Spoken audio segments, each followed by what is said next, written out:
एक पुलिसमैन जो है वो ड्यूटी करके आ रहा था, नाइट ड्यूटी। रास्ते में एक नवयुवती मिली तो उसने कहा कि मैं रास्ता भूल गई हूं और आज आप अपने घर ले चलो। उसका ब्याह हुआ नहीं था, पवित्र भाव से वो घर ले गया। जब घर में ले गया तो फिर उसका अपवित्र भाव हो गया उस युवती का।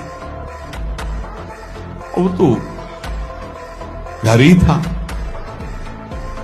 सुबह निकल गई साथ, बड़ा खुश हुआ कि यार।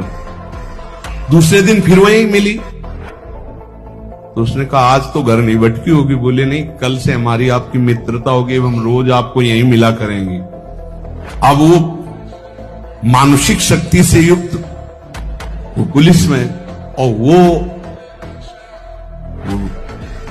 प्रेत योनि को प्राप्त, जिसे चुड़ैल कहते हैं, ऐसी वो। अब वो तो महीना भर में वो सूख गया, पीला शरीर हो गया।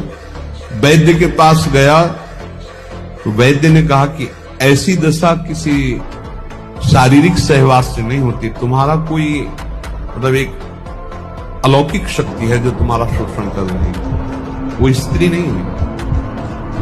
उसने कहा फिर भी आप दवा हमें शक्तिवर्धन के लिए दीजिए, हम तो चलने लायक नहीं रह गए। तो पुरानी रद्दी में कहीं गीता जी के कोई परिचय में श्लोक जैसे लिखे तो पुराने उसमें गीता जी के श्लोक, उसमें उसने पुड़िया बना दी। वो पुड़िया ऐसे डाल ली और उसने जाके गुस्सा में दरवाजा बंद कर लिया कि आज से हम मिलेंगे ही नहीं, हमारा तो जीवन ही बर्बाद हो गया। तो देखा पार्श्व में बैठी, उसके होश उड़ गए। उसने कहा कि आप कौन हो, कहां से आई हो? वह इतने दिन उससे मिल रहे, अभी ये नहीं जान रहे कौन हो। बोले कहां से आए हो? वह झरोखे से आई। तो उसके होश उड़ गए, झरोखे से आई इसका मतलब।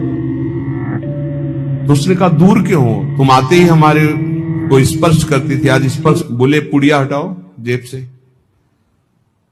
उसने पुड़िया में क्या? बोले इसमें गीता का श्लोक लिखा हुआ है, मैं तुम्हें स्पर्श तब तक नहीं करूंगी जब तक देखो तुम हमें तनिक भी प्यार करते तो पुड़िया हटाओ। उसने कहा पुड़िया कैसे हटा सकते हैं?